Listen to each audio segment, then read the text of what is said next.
Bonjour à tous et bienvenue dans mon jardin culinaire, j'espère que vous allez bien. Alors la recette que je vous propose aujourd'hui, c'est une recette que l'on connaît tous en Algérie.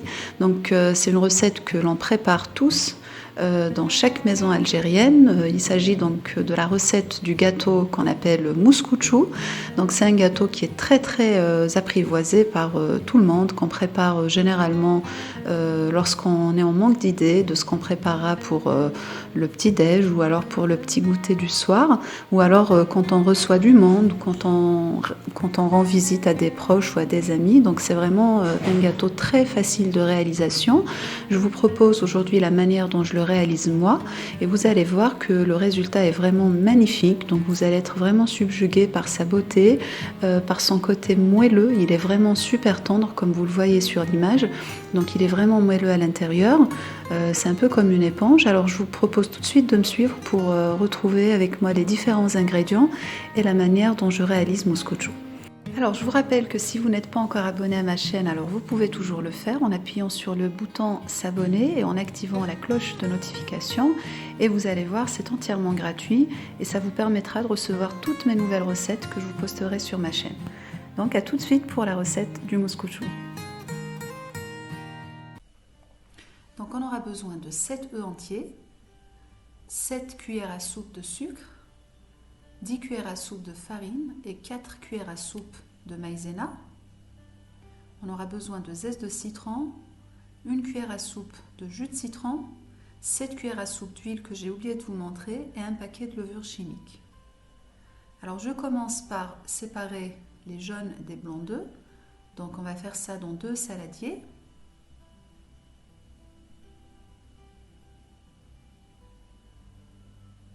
Voilà. Donc je procède de la même façon pour les 7 œufs. Alors le principe de cette recette, donc ça va être d'utiliser le même nombre de cuillères à soupe de sucre et d'huile pour le même nombre d'œufs. Donc si par exemple j'utilise 6 œufs, je vais utiliser 6 cuillères à soupe de sucre et 6 cuillères à soupe d'huile. Et si par exemple j'ai 10 œufs, on va mettre 10 cuillères à soupe de sucre et 10 cuillères à soupe d'huile. Donc ici, je vais commencer à battre les jaunes d'œufs avec le sucre jusqu'à l'obtention d'un mélange bien blanchâtre, un peu crémeux. Alors ici, comme je vous ai dit, j'ai oublié de vous montrer les 7 cuillères d'huile dans les ingrédients. Je m'en suis rendu compte pendant que je réalisais la recette. Donc ici, je suis en train de doser mes 7 cuillères à soupe d'huile neutre. Donc je les mets dans un petit bol.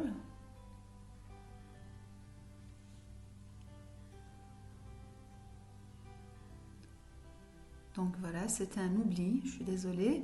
Et je voulais vous montrer l'étape où je les ai dosés, comme ça vous n'allez pas les oublier vous-même quand vous réaliserez la recette.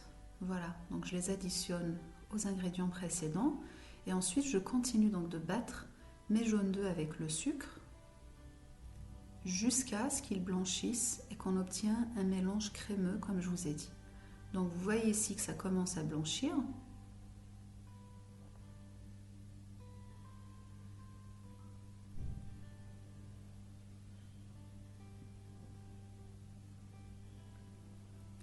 Alors, je vais ensuite, donc je vais ajouter un peu de vanille. Donc vous voyez ici, on obtient un mélange bien blanc, bien mousseux. Donc ici, je vais ajouter un peu de vanille. Donc si vous avez de l'extrait de vanille, vous pouvez le mettre. Vous pouvez mettre également de la gousse de vanille. Je vais mettre également 2 petites cuillères de sucre aromatisé. Donc c'est du sucre aromatisé à l'orange que j'ai réalisé chez moi. Donc ça, c'était pour lui donner un petit goût d'agrumes. Donc vous allez voir, je vais mettre également des zestes de citron et du jus de citron. Donc ce sera un cake qui sera vraiment bien parfumé en agrumes, donc orange et citron. Donc je continue de battre jusqu'à l'obtention d'un mélange bien mousseux. Donc regardez à quoi ça doit ressembler. Et donc ensuite on arrête de battre avec le fouet électrique. Donc ici j'ajoute mes zestes de citron.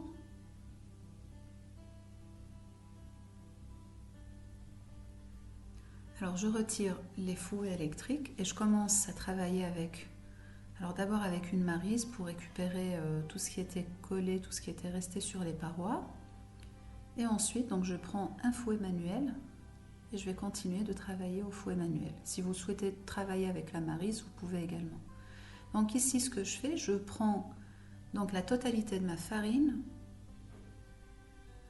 à laquelle j'ajoute donc la levure chimique. Donc je vous ai dit, on met un paquet de levure chimique dans cette recette. Et je vais tamiser le tout sur mon mélange œuf plus sucre.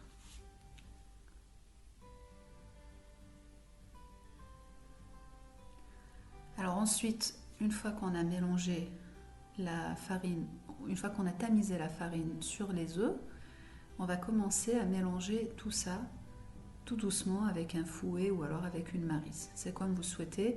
Je vous avoue que le fouet c'est un petit peu dur de travailler au fouet puisque la pâte elle va commencer à s'épaissir un petit peu, mais je trouvais que c'était une manière de bien travailler les ingrédients pour vraiment qu'ils s'homogénéisent les uns avec les autres. Donc une fois que j'ai fini d'ajouter donc la farine aux œufs, donc vous voyez ici le travail du fouet, c'est un petit peu laborieux, donc si vous souhaitez travailler à la maryse, vous pouvez très très bien le faire, ça va juste vous prendre un petit peu plus de temps pour l'incorporer aux œufs et au sucre. Donc ensuite je termine par la maïzena que je tamise également par-dessus. Donc là vous allez voir que le mélange il va encore davantage s'épaissir, mais n'ayez pas peur parce que de toute façon tout à l'heure on va diluer tout ça avec du blanc d'œuf. Donc on va vraiment alléger la pâte, donc il ne faut pas que ça vous fasse peur si vous obtenez quelque chose d'un petit peu compact comme ça. Donc une fois qu'on a incorporé la maïzena au mélange précédent, on ajoute donc les 7 cuillères d'huile.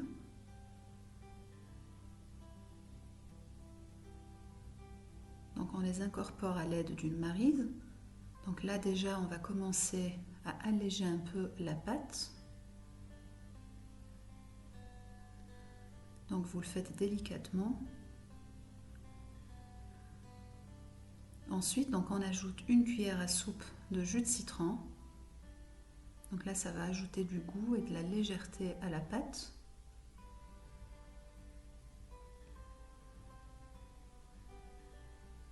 Et voilà, donc on incorpore tout ça, puis on met de côté pendant qu'on s'occupe des blancs d'œufs.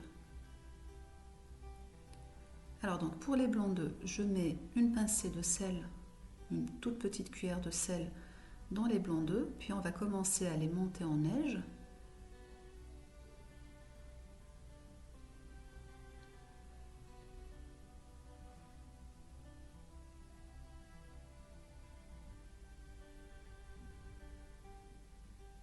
Alors une fois qu'on commence à avoir ce petit mélange un peu nuageux, on va commencer à incorporer le sucre. Alors vous vous souvenez qu'on a mis une moitié dans les jaunes d'œufs et je vous ai dit qu'on réservait la deuxième moitié pour les blancs.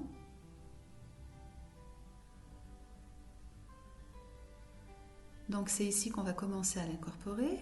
On met en deux parties. Donc ici j'ai mis la première partie du sucre, on continue de battre. Alors bien sûr l'idée ce n'est pas d'avoir une meringue non plus, donc n'essayez pas de battre trop longtemps. L'idée c'est vraiment d'avoir des blancs qui se tiennent, qui sont un peu fermes, donc qui sont serrés autrement dit, qu'on va incorporer tout à l'heure donc au mélange précédent. Donc ici j'ai ajouté ma deuxième moitié de sucre restante. Voilà. Et là, donc on va tout simplement commencer à l'incorporer au mélange précédent.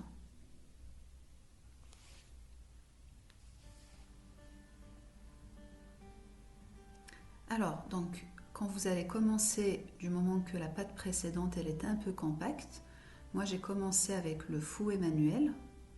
Donc la première étape, donc lorsque vous mettez pour la première fois les blancs d'œufs, vous les travaillez énergiquement à la main, de sorte que la pâte se délaye un petit peu. Donc pour qu'elle commence un petit peu à s'alléger, puisqu'elle était un peu compacte tout à l'heure, et vous voyez ici qu'elle s'est déjà allégée.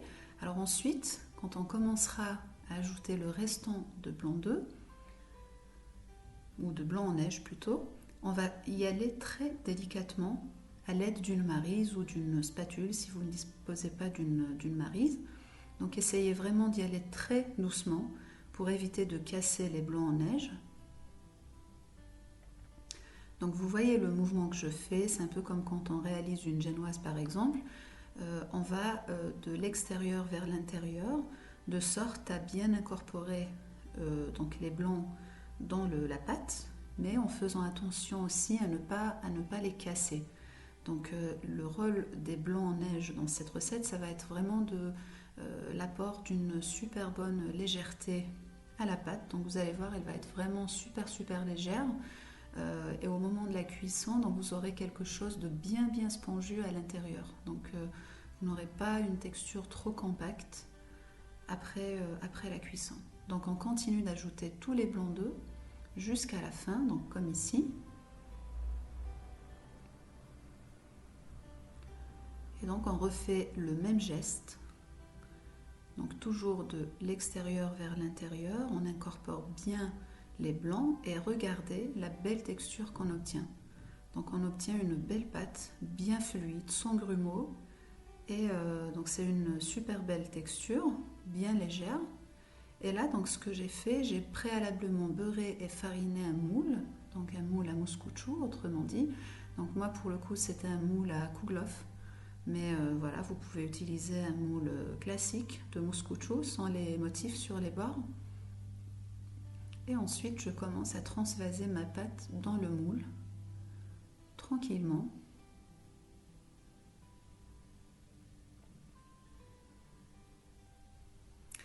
Et voilà, donc à la fin, je secoue un petit peu le moule, de sorte que la pâte se répartisse uniformément. Et là, je l'ai enfourné pendant 50 minutes à 200 degrés. Vous pouvez le faire, si vous avez une chaleur tournante, vous pouvez le faire à 180 ou 170. Moi, j'avais pas une chaleur tournante, donc c'était une chaleur statique et je l'ai mis à 200 degrés pendant 45 à 50 minutes jusqu'à la cuisson. Donc ici, je l'ai démoulé. Alors, si vous le souhaitez, vous pouvez le laisser tel quel. Vous pouvez tout simplement saupoudrer de sucre glace, par exemple, si vous le souhaitez. Moi, je voulais faire un joli décor avec... Donc, j'ai fait fondre du chocolat au micro-ondes. Vous pouvez le faire au bain-marie également, si vous le souhaitez. Et ensuite, donc, j'ai commencé à badigeonner la surface du gâteau avec le chocolat. Et ensuite, donc, j'ai fait exprès de laisser dégouliner du chocolat sur les bords. Donc, ça fait un joli décor. Ça ressemble au dripping cake qu'on appelle ça donc, en anglais. Donc, autrement dit, c'est un cake dégoulinant. Donc voilà, ça fait vraiment un très joli décor. Surtout que ça suit un peu le motif du kouglof. Donc le joli motif que ça a sur les bords.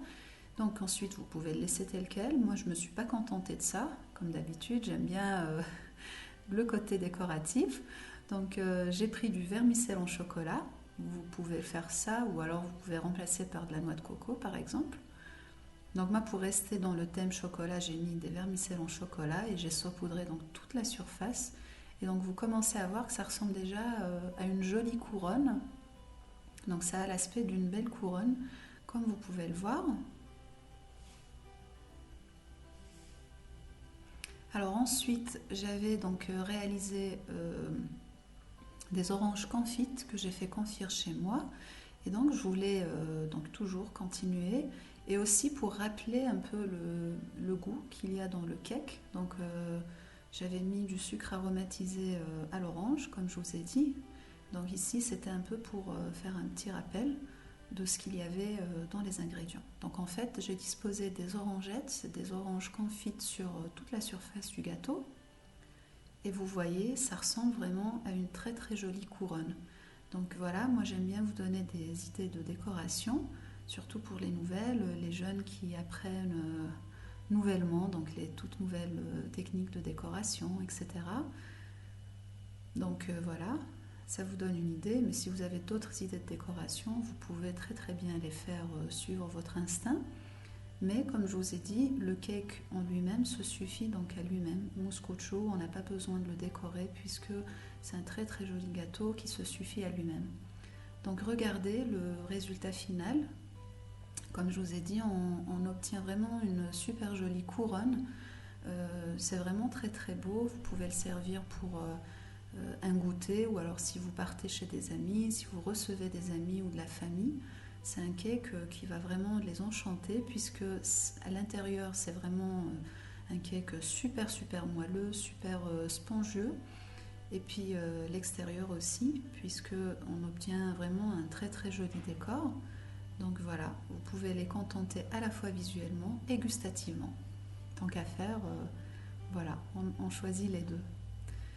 Donc voilà, je vous ai dit qu'on obtient à l'intérieur donc quelque chose de très très moelleux, de bien spongieux. Donc regardez ici, lorsque je le travaille dans mes mains, vous voyez à quel point il est léger.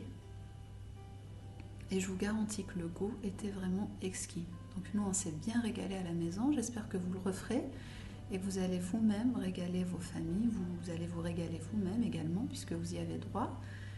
Et voilà, donc j'espère que la recette vous a plu et que vous la referez, que vous m'enverrez vos photos, vos réalisations.